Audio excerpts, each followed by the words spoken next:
Bueno, buenos días a todos nuevamente y hoy estamos entonces otra vez retomando estos temas tan importantes como es el de los principios bíblicos para la edificación de nuestra casa, de nuestro hogar. Y hoy vamos a tener un tema muy lindo. Siento que aprendí muchísimo.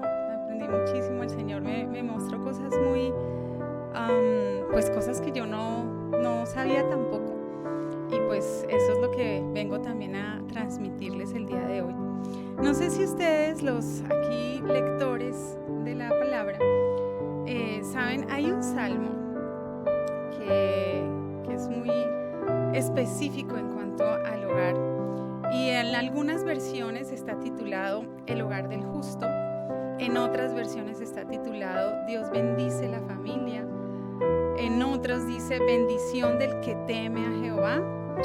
Y en otros dice las bendiciones del Señor. Todos esos títulos para ese mismo salmo. ¿Alguien sabe de qué salmo estoy hablando? Eso, wow, muy bien, qué afilados que están. Excelente.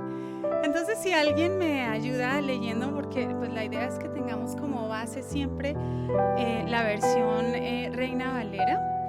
Entonces vamos a tener esa versión ahí como fundamento, pero quiero leerles otra versión que es una traducción del inglés que se llama la Biblia Amplificada y agregué unas cositas de otra versión que se llama The Message en inglés, del mensaje, para que complementemos, porque creo que es muy enriquecedor que podamos escucharlas. Pero entonces, si alguien me ayuda, por favor, con la lectura de la versión Reina Valera. Gracias, Valerie. Bueno, sí, porque si no queda audio. Bueno, sí, gracias.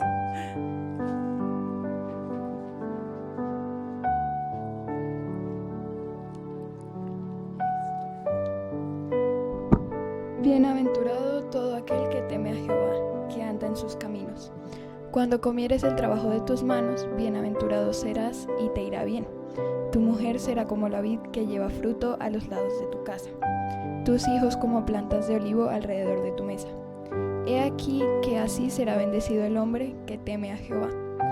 Bendígate Jehová desde Sión, y veas el bien de Jerusalén todos los días de tu vida. Y veas a los hijos de tus hijos, paz sea sobre Israel. Gracias, Valeria. Super. ¿Quién quiere un hogar así? O sea, yo recuerdo que muchas veces he leído ese salmo y yo decía, yo quiero eso para mi casa, ese es mi anhelo, ese es mi sueño. Y en estas otras versiones quiero ampliarles, hacerles así como un zoom de lo que dice esta palabra. En esta versión dice, bienaventurado, entre paréntesis, feliz y amparado por el favor de Dios. Imagínense, ¿cuántas personas están allá y nosotros cuánto tiempo estuvimos buscando ser felices? ¿Sí? Esa felicidad, ¿sí? Pero esta es una que está amparada con el favor de Dios, ¿sí? O sea, es una felicidad que no se te va a devolver en contra. Es una felicidad que no se va a terminar así como con el efecto Cenicienta, ¿sí? De que a las 12 ya se acabó y viene después el trago amargo del asunto. Después dice, todo el que teme al Señor y le adora con obediencia, ¿sí? Y esa palabra me traspasó porque muchas veces nosotros no revisamos la motivación que tenemos para caminar con el Señor. Y yo digo, ¿cuántas veces a veces, pues estamos obedeciendo porque estamos temiendo a la consecuencia?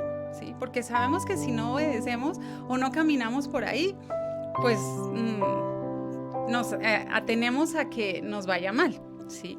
Y de repente eso es la motivación más fuerte. O estamos obedeciendo porque pues ya, o sea, nos tocó y pues no hay de otra, o porque lo hago de mala gana, o sí, o sea, tantas cosas. Pero aquí habla de bendito, o sea, feliz, bienaventurado, el que teme a Dios y le adora con obediencia. O sea, mi obediencia es, Señor, yo tengo la opción de hacer lo que yo quiero.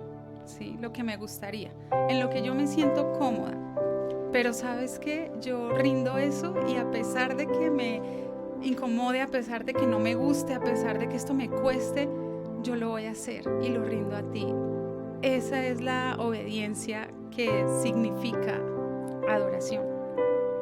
Dice que sigue sus caminos y vive según sus mandamientos, los mandamientos del Señor. Y en esta otra versión paralela que les estaba hablando dice, qué felices camináis por su camino recto, los que caminan por su camino recto y liso.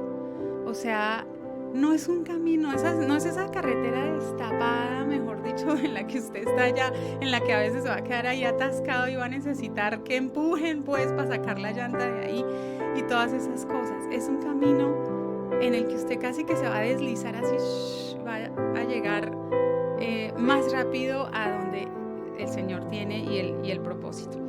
Luego dice, porque comerás el fruto del trabajo de tus manos. Y digo yo, ¿cuánto necesitamos hoy de eso?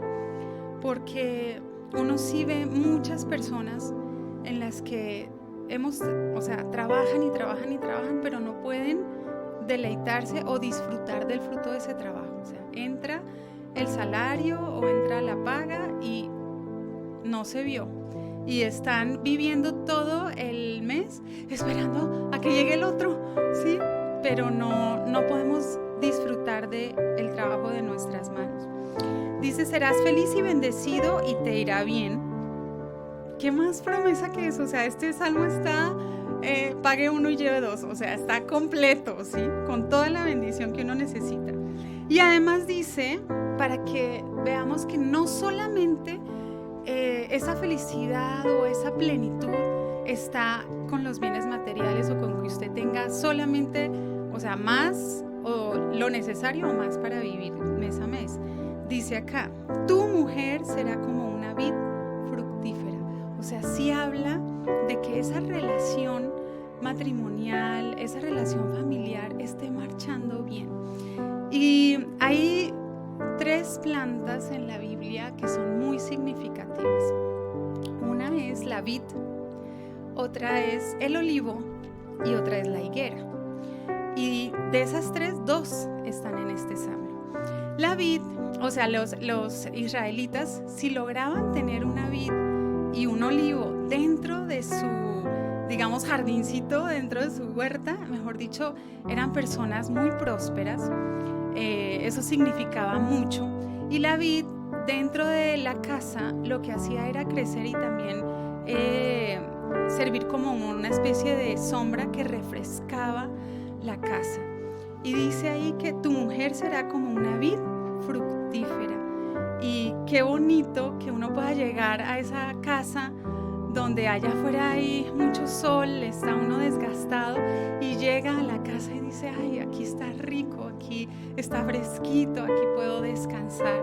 Entonces miren toda la simbología que hay encerrada en estas bendiciones. Dice, tus hijos, o sea, no solamente la relación de pareja, el matrimonio, sino que tus hijos serán como plantas de olivo alrededor de tu casa. En esta otra versión dice, los niños alrededor de tu mesa tan frescos y prometedores como jóvenes brotes de olivo. Asómbrate ante el sí de Dios. Yo no sé si a usted le ha pasado que a veces uno dice, ay, ¿cómo? ¿Será que hoy podemos ir a tal parte? Y el papá o la mamá dicen, sí, claro. O, ay, yo quisiera comprarme tal cosa. Y ellos sí, y uno queda como, wow, yo no sabía que me iban a decir que sí. ¿La ha pasado? Y aquí dice, asómbrate con el sí de Dios. O sea, estas promesas serán, ¿sí? El que teme a Dios, el que le da su obediencia como parte de su adoración, se sorprenderá de los sí de Dios en su vida. O sea, yo sí quiero eso. Sí, o sea, total. Y después dice, he aquí que así será bendecido y favorecido divinamente el hombre que teme al Señor y lo adora con obediencia. Nuevamente está esa frase. Que el Señor te bendiga desde Sión, su monte santo, y que veas la prosperidad de Jerusalén todos los días de tu vida, y que veas perpetuarse tu familia en los hijos de tus hijos. La paz sea con Israel. Y yo digo, yo sí quiero ver mi familia perpetuada, no extinguida. Y sí he tenido ya la oportunidad de conocer como un par de familias en donde uno dice, ya ese apellido murió ahí. O sea, no hay forma de traspasarlo. Nosotros sabemos por cultura, por mandato, bueno, por todo, es el hombre el que da el apellido, el primer apellido a los hijos, ¿verdad? Sí. Y cuando no hay otro hijo varón dentro de esa camadita de hijos, pues el apellido sí seguirá, pero no va a ser transmitido como ya los hijos de esas hijas serán con el apellido del esposo, pero no con el de el papá o de la familia de origen. Y sí hay familias que se truncan allí. Y no estoy aquí para nada favoreciendo nada ni del machismo ni nada de esas cosas, pero sí son cositas a las que uno le tiene que poner atención y revisar para que uno pueda entender, ¿sí? Qué mensaje está dando Dios allí en cada una de nuestras familias. Entonces, yo sí quiero una familia que se perpetúe, yo sí quiero dejar un legado, como les decía en algún momento. O sea, si yo llego a morir, por ejemplo, y por allá, yo no sé, en los años, encuentran mis nietos o bisnietos un álbum y digan, ay, ¿quién es esta señora? Ay, no sé qué, ¿dónde está? O si ellos van a saber, esta es mi abuelita y mis hijas y mis nietos les han contado a ellos, no, mira, ella hizo esto, ella nos enseñó esto. Yo sí quiero algo así, yo sí quiero trascender en el tiempo y dejarles a ellos una familia perpetua y próspera, pero no solo a nivel económico. Entonces, si usted también está de acuerdo conmigo, pues abróchese el cinturón porque vamos a ver algunos tips que nos da la palabra de Dios para que tengamos esta bendición, para que podamos poner en nuestra casa casi que un letrero que diga, este hogar es el hogar de un justo, ¿sí? Y las personas puedan ver también y se antojen y quieran conocer al Señor por esto. Listo, entonces vamos por favor a la siguiente diapositiva. Y vamos a concentrarnos un poco en este versículo que dice, tus hijos serán como plantas de olivo alrededor de tu mesa. ¿Qué querrá decir eso? ¿Por qué hace referencia ahora a esa planta de olivo? Resulta que cuando me puse a estudiar la palabra y a profundizar, yo no sé si usted sabía, pero hay dos tipos, hay muchas especies de olivo, pero básicamente se agrupan como en dos, una que es el olivo silvestre y el olivo cultivado, ¿sí? Exacto. Y el olivo silvestre es una planta que pues nace de una aceituna, o sea, la aceituna de pronto se cae y entonces llega ahí, entra en ese terreno rocoso. Generalmente los olivos crecen en las rocas, ¿sí? Entonces mire las enseñanzas y los paralelos, porque el Señor sí dice que Él es nuestra roca, ¿no? Y dice que son plantas que no crecen mucho, o sea, comparadas con el olivo cultivado, ellos son más bajitos y los frutos de ellos son más pequeños. O sea, la aceituna tiene más hueso que carne y tiene más, las hojas son más grandes y más largas que las del olivo cultivado. Entonces son como más tilín tilín y nada de palita, ¿sí? Entonces dice que el olivo silvestre es un arbusto con frutos minúsculos y sin valor. Se injertaba una rama sacada del olivo cultivado, del olivo silvestre, con el fin de cambiar su naturaleza. O sea, ese olivo silvestre es preciso injertarlo, es necesario injertarlo para que empiece a convertirse en un olivo cultivado, ¿sí? Entonces mire qué bonito. Yo creo que nosotros, nuestros hijos y nosotros en algún momento fuimos olivos silvestres. O sea, íbamos creciendo por ahí como sin son ni ton, como dicen a veces, sin Dios ni ley. En fin, o sea, como con nuestras propias deducciones y con lo que nosotros creíamos que era bueno. Y nuestros hijos vienen así, ¿sí? Están silvestres. Y la idea es que nosotros entendamos que es preciso, es necesario, no es una opción, cultivarlos si queremos ver frutos buenos, frutos carnudos, frutos grandes, que no sean puro tilintilín y nada de paleta. Entonces vamos a ir comparando. Bueno, aquí está en la siguiente. Vamos a ver un poquito más a fondo qué es entonces un olivo cultivado. Ok. Ay, perdón, un segundo que se me... Ya. Listo. Entonces, espérate que creo que están invertidas. Ah, no, sí, ese es. Perdón, un segundo. Ya, ahora sí. Ustedes ven ahí, alcanzan a ver la imagen. Sí, me interesa mucho que la puedan ver. Ese es un injerto de rama de olivo, ¿sí? O sea, cortan la rama del olivo silvestre, ¿sí? Y le hacen como una hendidura, y en esa hendidura cogen una rama del olivo cultivado y la entierran ahí, ¿sí? No es al revés. No es que cojan una rama del olivo silvestre y la metan en el olivo cultivado para que él como que se le pegue lo bueno, pues por decirlo así, y siga, sino al contrario, es una rama del olivo cultivado y la entierran en el olivo silvestre, y poco a poco él va a ir empezando a pegarse a esa rama para que sus frutos empiecen a cambiar, y eso es un proceso que lleva mucho tiempo, ¿sí?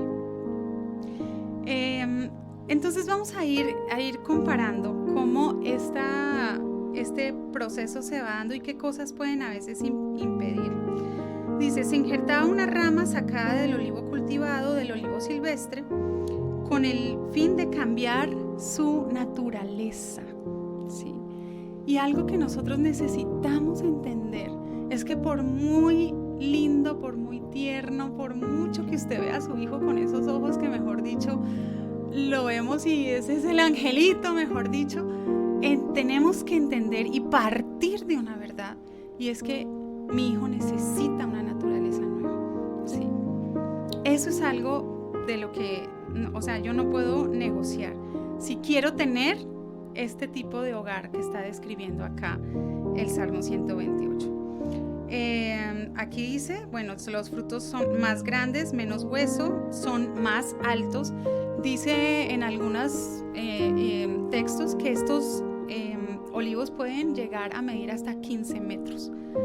Los acebuches, que son también otro término que se usa para describir el olivo silvestre, el que no es cultivado, puede llegar a medir 6 o hasta 8 metros. O sea, la diferencia es grande.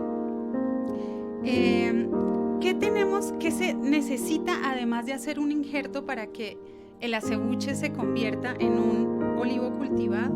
Necesitamos podar las ramas viejas o las muy cercanas entre sí.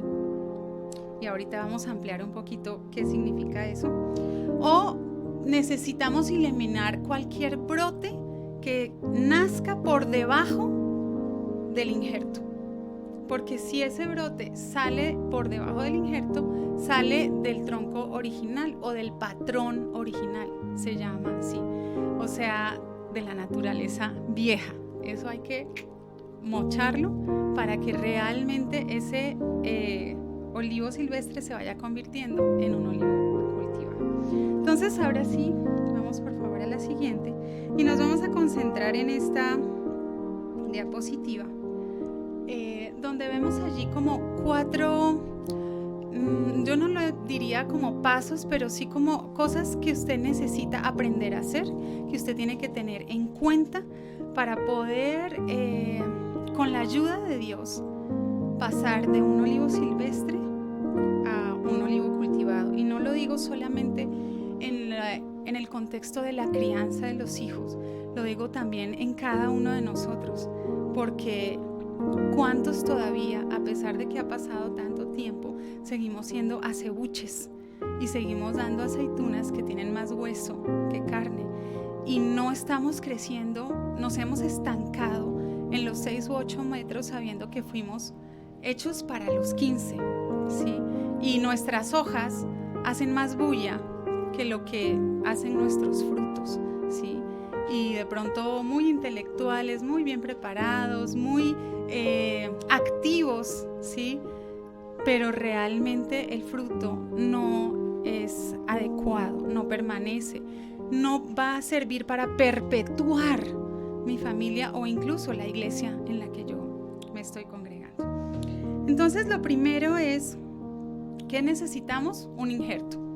O sea, no hay forma, usted puede podar lo que usted quiera, el olivo silvestre, puede cuidarlo, abonarlo y todas estas cosas, pero si usted no tiene un injerto, ese va a seguir siendo olivo silvestre por el resto de su vida.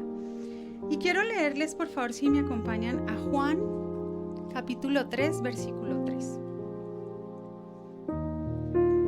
Y dice así: respondió Jesús y les dijo: en verdad te digo que el que no nace de nuevo no puede ver el reino de Dios. O sea, no hay manera que nuestros hijos o nosotros mismos, por favor pongan siempre los dos ejemplos, podamos ver, podamos entender el reino de Dios, podamos vivir conforme a sus principios del reino si nosotros no nacemos de nuevo.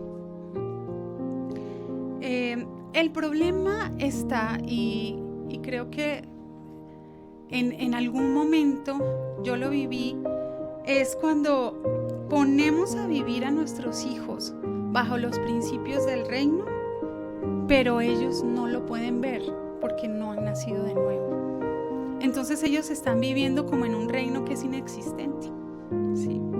Y quiero ilustrarles esto con una de las etapas que los niños tienen en su desarrollo.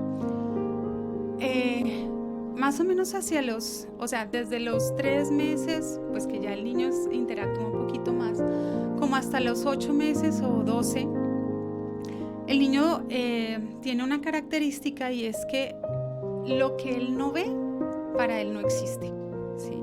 Eso se llama la habilidad o el desarrollo de una habilidad que se llama la permanencia de objeto, ¿sí?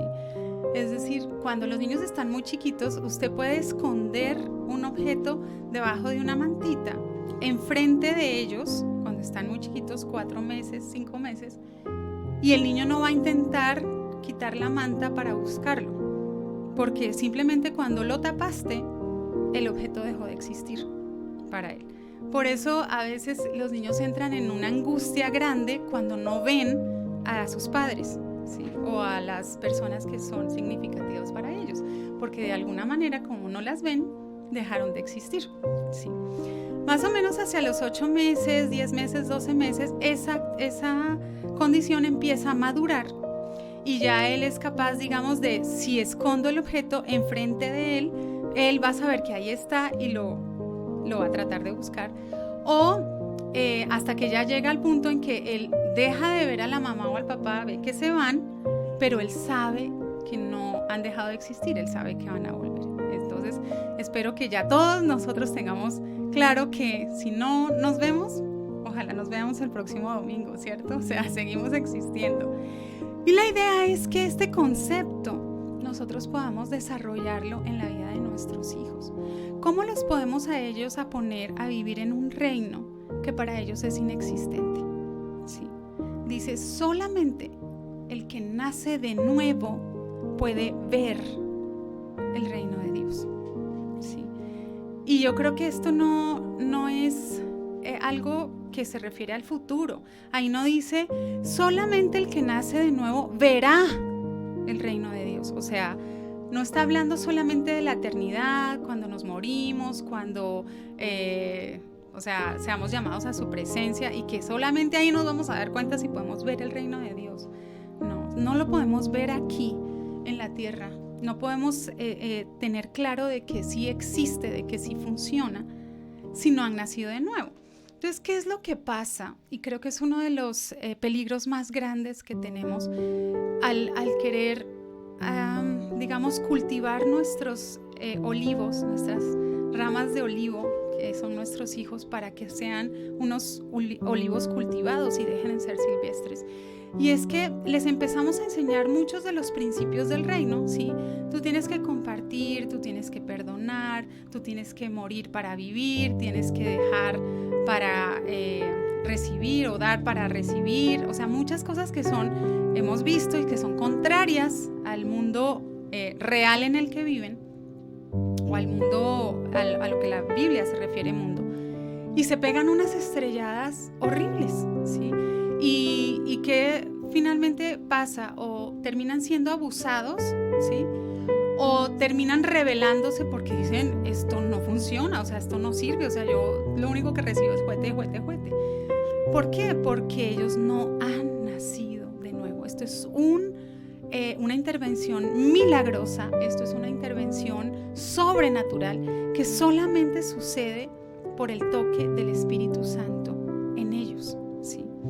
Entonces, yo no le estoy diciendo que ahora usted deje de enseñar los principios del reino.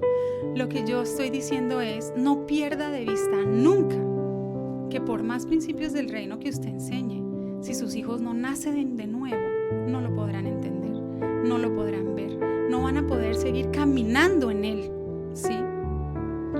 Y no van a poder vencer, el pecado a fuerza de voluntad, o sea, con buenas formaciones académicas, con buenas universidades, con bilingüismo, trilingüismo, ¿sí? Con especializaciones, que son cosas buenas que les van a ayudar a moverse en un ambiente y ser testigos de Dios allí, pero no van a poder establecer el reino de Dios y vivir bajo esos principios si ellos no han nacido de nuevo. Entonces yo necesito, desde que, todo el tiempo, yo estoy en mi casa, estoy como mamá, como hija, como todo, decir, yo necesito ese injerto en la vida de mis hijos, Señor, ¿sí?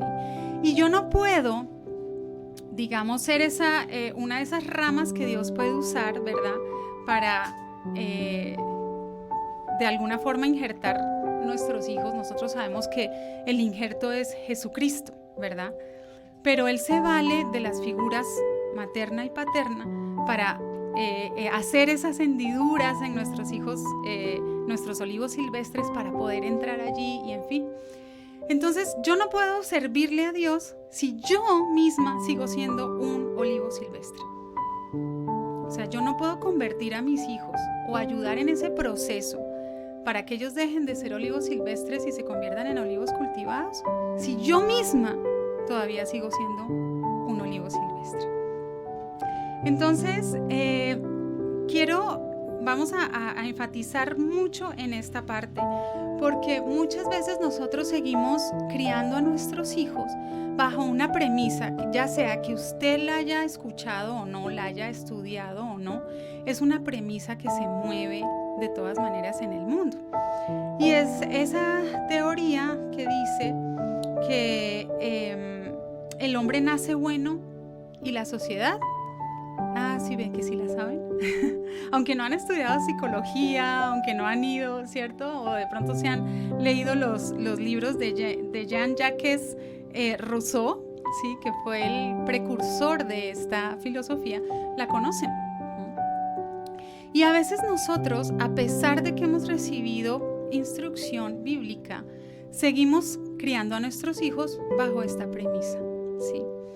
Y entonces, si hacemos esto, lo que vamos a hacer es como más bien a conductar nuestros hijos, se dice, simplemente a cambiarles la conducta, a tratar de cambiarles el comportamiento, pero no vamos a cambiar su naturaleza, ¿sí? ¿Y qué es lo que sucede con eso? Que lo que estoy haciendo allí es que estoy cada vez disimulando, por decir así, o camuflando más el pecado en ellos. O sea, que el pecado no se note mucho, ¿sí? O sea, que él aprenda a alzar las manos, que él aprenda a venir con nosotros a la iglesia, que él aprenda a tener su Biblia y la marque muy bonito y todo eso, pero su naturaleza no cambia. Él cambia la conducta en ciertos momentos. Y se acuerdan como 2 veces dice este salmo, el que bienaventurado el que teme a Jehová, el que le obedece, lo adora con obediencia. Y lo que nosotros estamos enseñando es obedecer, pero sin adoración de por medio, porque no hay una nueva naturaleza, ¿sí? Entonces yo tengo que tener mucho cuidado con esto, ¿sí? Porque yo puedo de alguna forma estar entrenando a mis hijos para que tengan hojas grandes y hojas, muchas hojas, pero sus frutos sigan siendo huesudos, ¿sí? Y no permanezcan. Entonces partamos más bien y reemplacemos esa premisa de la que les hablé, porque dice que esta premisa lo que hace es quitarle toda responsabilidad al hombre, dice, lo que hace referencia a que el hombre nace sin una estructura moral de comportamiento, la adquiere conforme vive en la sociedad, por lo tanto pierde la pureza a medida que va creciendo. Él Jean Rousseau, le quitó toda responsabilidad al hombre al considerar que es la sociedad la que corrompe al hombre. Y miremos lo que dice la palabra. Nacemos pecadores y por esta razón somos incapaces de hacer el bien para agradar a Dios en nuestro estado natural o la carne. ¿Usted entiende lo que dice ahí? Somos incapaces, ¿sí? Por muy buenas técnicas de crianza, fórmulas, libros que usted se lea, bueno, todo, usted no puede cambiar la naturaleza de su hijo. Los que viven según la carne no pueden agradar a Dios, Romanos 8:8. Estábamos muertos en nuestros pecados antes de que Cristo nos resucitara a la vida espiritual, Efesios 2:1-5. Carecemos de cualquier bien espiritual inherente. Nadie tiene que enseñar a un niño a mentir, más bien hay que esforzarse por inculcar a los niños a decir la verdad. Los niños pequeños son naturalmente egoístas con su comprensión innata, aunque defectuosa, de que todo es mío. El comportamiento pecaminoso es natural para los pequeños porque nacen pecadores. Salmo 58:3.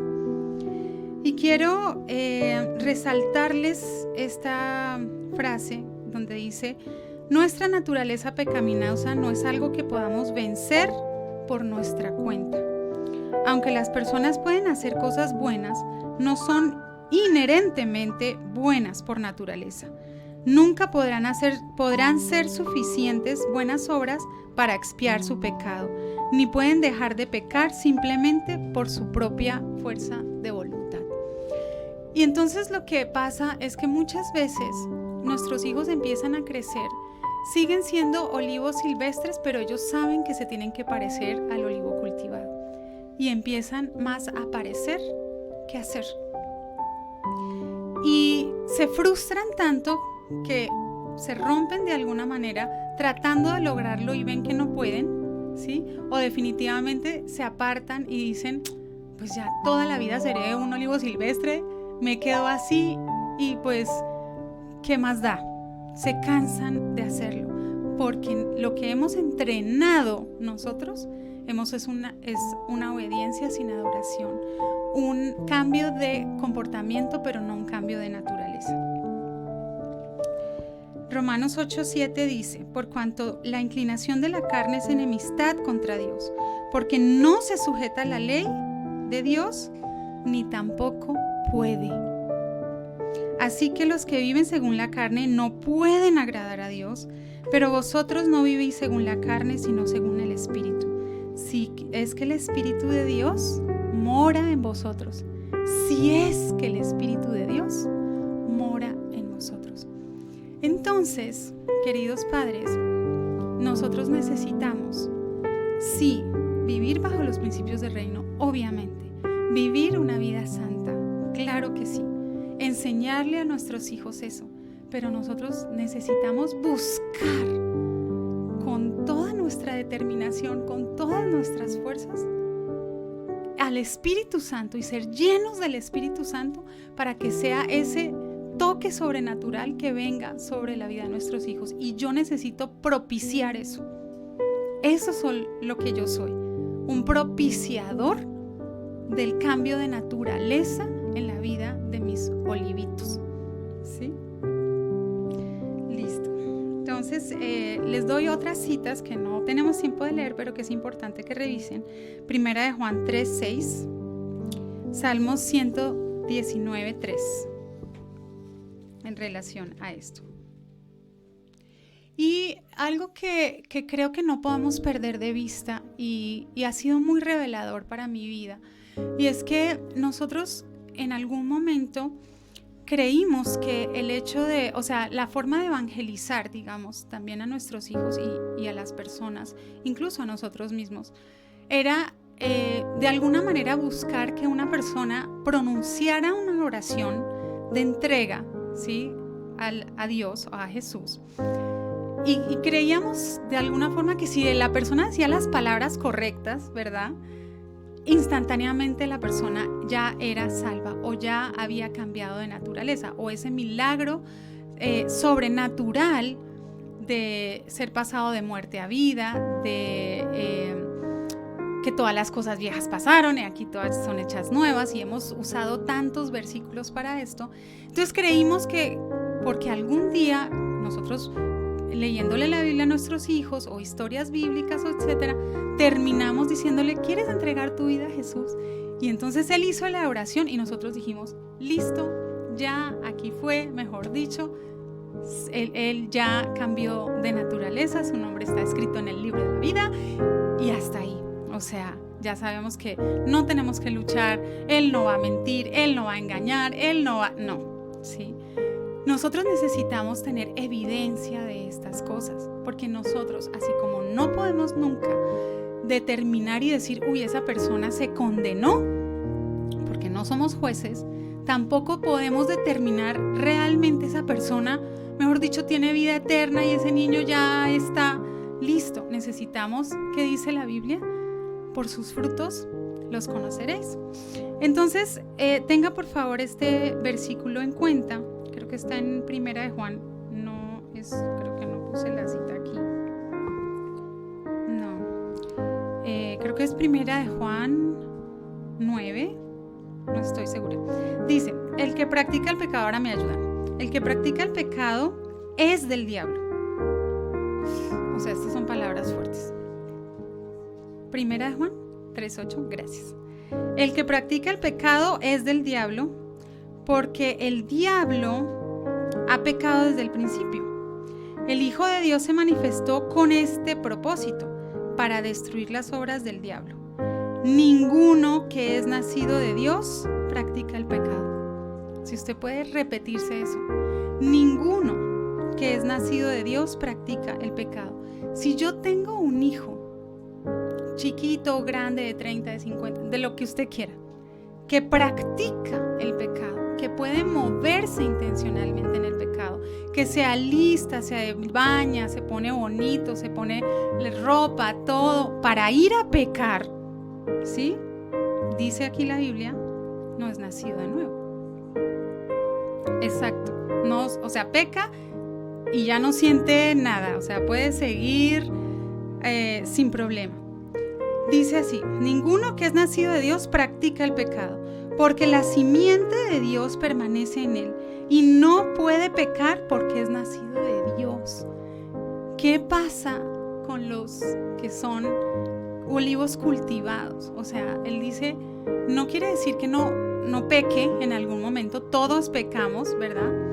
Pero cuando peca, uno siente: yo no puedo seguir ahí. O sea, hay algo que me impide, hay algo que me incomoda, hay algo que no me deja seguir allí.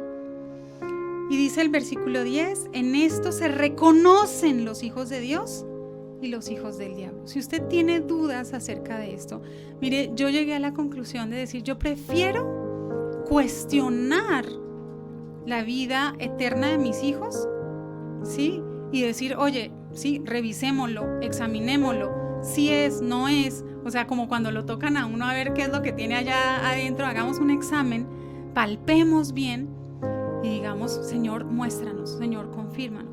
A asumir que porque el hecho de que mi hijo en algún momento, o mi hija en algún momento dijo las palabras mágicas de una oración de entrega, listo, yo confío en eso y mejor dicho, no tengo nada más que hacer. Y vamos a ver ahí las otras, si me puedes poner por favor la diapositiva. Entonces ya vimos que es necesario un injerto. ¿Qué tenemos que hacer también para que ahora ese injerto realmente surte efecto? Necesitamos podar.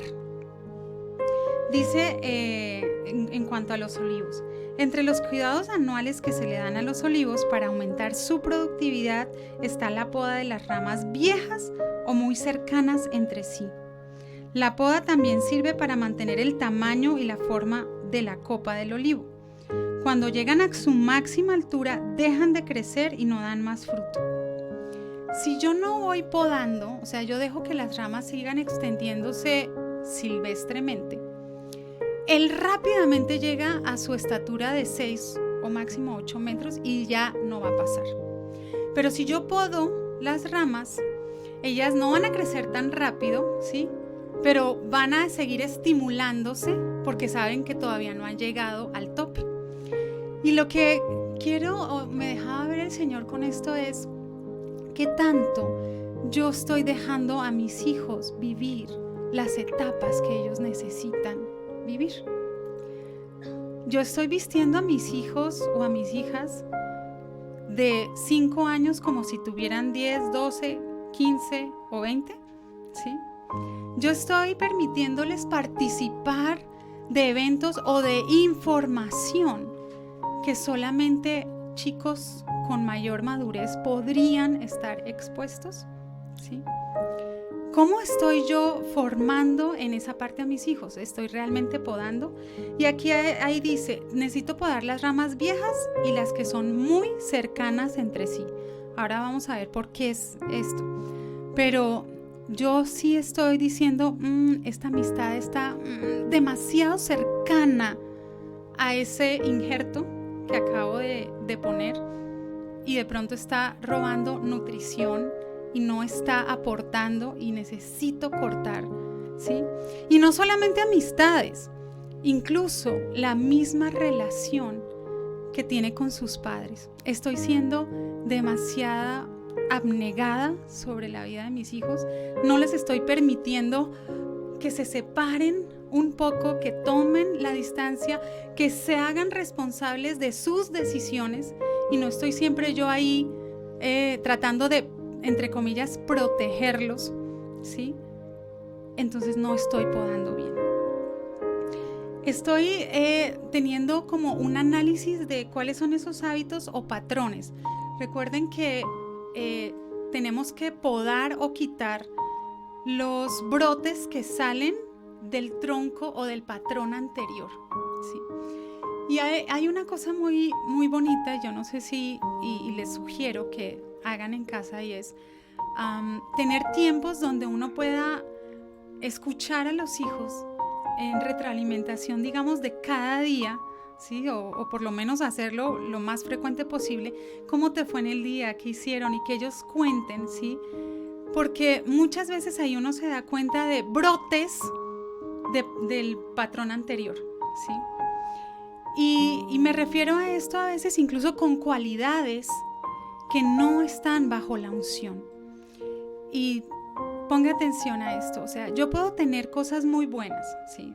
Por decir algo, en mi temperamento yo tengo la facilidad de servir, me gusta hacerlo, o sea, soy muy servicial.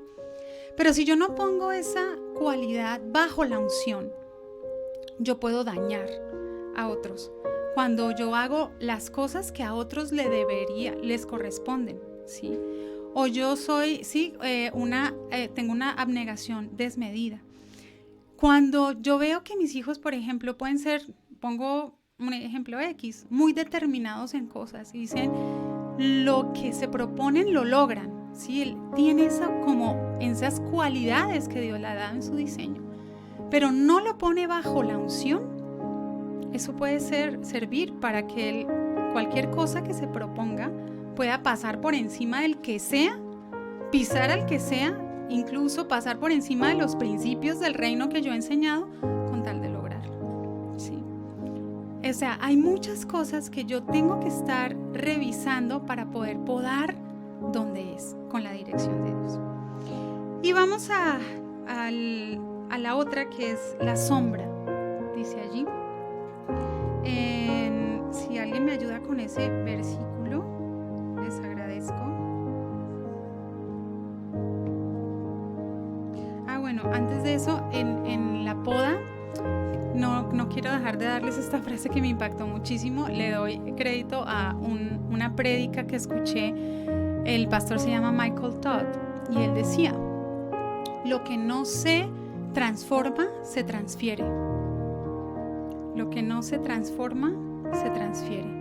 Si yo no transformo en mi vida cosas, yo las voy a transferir, ¿sí? O sea, las voy a pegar al otro. Si yo no transformo en la vida de mis hijos, obviamente con la intervención del Espíritu Santo, eso se va a seguir transfiriendo de generación en generación, de generación en generación, ¿sí? Y no voy a poder cambiar de olivo silvestre a olivo cultivado. En la sombra, si alguien me lee Primera de Pedro 4:8, por favor. Y ante todo, tened entre vosotros ferviente amor, porque el amor cubrirá multitud de pecados. Y pongo este versículo porque resulta que si nosotros dejamos crecer esas ramas, ¿se acuerdan que yo les decía que todo brote que creciera por debajo del injerto tocaba cortarlo? Si dejamos crecer esas ramas van a empezar a hacerle una sombra al injerto nuevo. No permite que el sol entre suficiente y además va a empezar a robarle nutrientes a la ramita nueva o al injerto. Y le chupa eso y no va a poder madurar, entonces va a seguir siendo un acebuche toda la vida porque ese injerto no va a dar. ¿Qué tanta sombra yo estoy poniendo sobre mis hijos? ¿Sí? Y dice este versículo: el amor cubre multitud de pecados. Ahí no dice el amor encubre multitud de pecados. ¿Sí logran ver la diferencia? Entonces cuando yo empiezo a pensar que mi protección hacia mis hijos se traduce en un no tratar con el pecado de la manera de Dios, estoy siendo como dejando crecer esos brotes del patrón anterior. Y yo necesito entender que yo tengo que tratar el pecado de mis hijos a la manera de Dios, no con mi racionamiento, no con mis patrones anteriores, incluso de crianza, ¿sí? No con lo que yo creo, no con la psicología, sino con lo que la Biblia dice, si realmente quiero no dar una sombra tóxica a ese injerto que Dios está haciendo. Y para terminar, lo último es el aceuche, ¿sí? A veces nosotros nos dedicamos y no sé si el verbo existe, pero estamos acebuchando a nuestros hijos, ¿sí? No se acebuche, mi hijo, ya puede decir ahora en adelante, ¿sí? Dice Filipenses 1:6: estoy convencido de que Dios empezó una buena obra entre ustedes y la continuará hasta completarla el día en que Jesucristo regrese. Resulta que por más injerto que nosotros hayamos puesto, por más poda que nosotros hayamos hecho, abono y cuidado, en la vida real los olivos pueden, si se abandonan, aunque haya sido correctamente injertado y cuidado hasta llegar a la madurez, y se le abandona su suerte por muchos años, sin cuidados humanos, entonces él volverá a ser un acebuche, ¿sí? Y en ese orden uno dice, sí, obviamente, ahí podríamos empezar a pensar que si se pierde, que si no se pierde, que la salvación, y no estamos hablando de la salvación, estamos hablando de ese estilo de vida que con tanto esmero hemos cultivado en nuestros hijos y hemos trabajado. Y dice que a pesar de que hayamos hecho todo, si se deja por muchos años a su suerte, ¿sí?, él volverá a ser un acebuche. Y por eso me decía el Señor, Filipenses 1:6, y es que Él sigue trabajando en nosotros. ¿Hasta cuándo? Según ese versículo, ¿qué dice? Hasta que Jesucristo venga. O sea, que nosotros, si queremos esos hijos, que sean esas plantas de olivo, que sean prometedores, como decía esa otra versión, ¿sí? Así se hayan casado, así ya tengan 25, así ya se hayan graduado, así ya estén trabajando, ¿sí?, o estén pequeños, o lo que sea, o ya haya hecho su oración de fe, no importa. Usted necesita seguir trabajando y necesita seguir podando, ¿sí?, esos olivos. Entonces, esperamos que pues el Señor nos ayude. Y yo quisiera que termináramos este mensaje con una oración, abriéndole ahí su corazón de verdad al Señor. Porque si en algún momento usted se ha dado cuenta, bueno, o sea, yo sí quiero ese injerto, yo sí quiero ese hogar del justo, yo sí quiero esas bendiciones de Dios. Pero pues el Señor nos ha mostrado, de pronto yo estoy dando la sombra que no es, ¿sí? De pronto yo estoy tratando el pecado de mis hijos bajo la premisa de que es la sociedad la que lo corrompe y no es su propio corazón, que necesita un cambio de naturaleza. No sé qué el Señor le haya mostrado, pero definitivamente necesitamos la intervención de Dios en nuestras vidas. Si nosotros queremos un hogar así, no siga buscando la felicidad con un salario más alto. No siga buscando esa plenitud, ¿sí?, con otras mujeres diferentes a la mujer de su juventud. O no siga buscando, ¿sí?, con proyectos académicos, disimular o buen comportamiento, entrenar a sus hijos para que se porten bien nada más, pensando que eso les va a dar la victoria sobre el pecado. Y no van a poder entonces ver y entender cómo funciona el reino de Dios y establecerlo en sus vidas. Padre, te damos muchas gracias por tu palabra, gracias por tantas ilustraciones hermosas, Señor, que tú nos das, para que pudiéramos aprender con facilidad, para que no tuviéramos que rompernos, Señor, la cabeza descifrando qué era lo que tú querías decir. Gracias, Padre, porque tú eres bueno, porque tu consejo es eterno, Señor, porque es lo que necesitamos, lo que guarda nuestro pie de caer en el resbaladero, Señor. Y hoy queremos, Padre, presentarte nuestros hogares. Hoy tú más que nadie sabes cuánto anhela nuestro corazón ese hogar del justo que está descrito ahí en el Salmo 128. Cómo queremos gozarnos con el trabajo de nuestras manos, Señor. Que esos recursos, Padre, no solamente sirvan para bendecir nuestra vida, nuestros hijos, sino también para bendecir a otros, Señor, y alcance para más, para dar a conocer tu nombre. Señor, hoy te pedimos, Padre, que por favor nos perdones, Señor, todas las veces que hemos hecho una sombra equivocada, una sombra tóxica, Señor, a ese injerto precioso que tú diste, Señor, cuando moriste en la cruz por nosotros, con tan alto precio, Señor, y tan delicadamente, tan amorosamente, Señor, con tanto determinación, Señor. Tú proviste, Señor, esos injertos que nuestros hijos y nuestro propio corazón necesita, y a veces no lo cuidamos bien, Señor. A veces podamos lo que no era, y antes desarrollamos o multiplicamos conductas y cosas que finalmente no cambian la naturaleza de nuestros hijos, sino que les ayudan a camuflar el pecado en sus vidas. Perdónanos, Señor, por a veces haber caminado pensando que realmente el corazón de nuestros hijos es bueno, o que nuestro propio corazón es bueno, Señor. Y no entendemos que nuestro corazón es engañoso, es perverso, se rebela contra ti, que nuestra naturaleza no nos ayuda, Señor, y que necesitamos una intervención milagrosa, sobrenatural sobre nuestras vidas.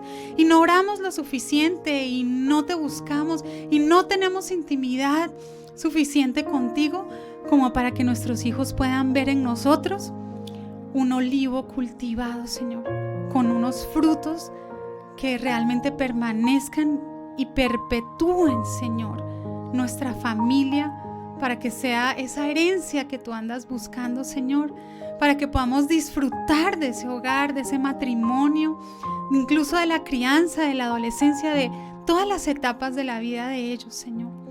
Por favor, endereza nuestros pasos y enséñanos a caminar, Señor, contigo, a obedecer, Señor, como un acto de adoración y no como un acto de huir de una consecuencia o de imitar o de tratar de parecernos a un olivo cultivado cuando en realidad seguimos siendo olivos silvestres. Cámbianos, Señor. Y si hoy, Padre del cielo, todavía no hemos cambiado nuestra naturaleza, Señor, llevamos tanto tiempo en la iglesia, Señor, como hijos, como siervos, estamos sirviendo aún, Señor, tenemos ministerio, Dios, y todavía tenemos más hojas que frutos. Por favor, cámbianos, Señor. Danos la humildad, Señor, para recibir esa reprensión tuya, para no endurecer nuestra cerviz, Señor, y buscarte en arrepentimiento. Y hoy, Señor, yo te pido, Dios, que hagas esa hendidura en cada uno de nosotros, en los que tú sabes que en su corazón lo anhelan, que han reconocido, Señor, que necesitan algo nuevo, que lo que hasta ahora hemos hecho no ha servido, Señor, porque simplemente ha sido un cambio de conducta, pero no un cambio de naturaleza. Por favor, Señor, haz ese injerto poderoso, Dios, para que podamos dar esos frutos que tú has anhelado, Señor, que son dignos de arrepentimiento, Señor, que dejan en nuestros hijos un testimonio de mi mamá o mi papá sí cambió cuando llegó al evangelio, cuando la palabra llegó a su vida, cuando él empezó a decir que había conocido a Dios.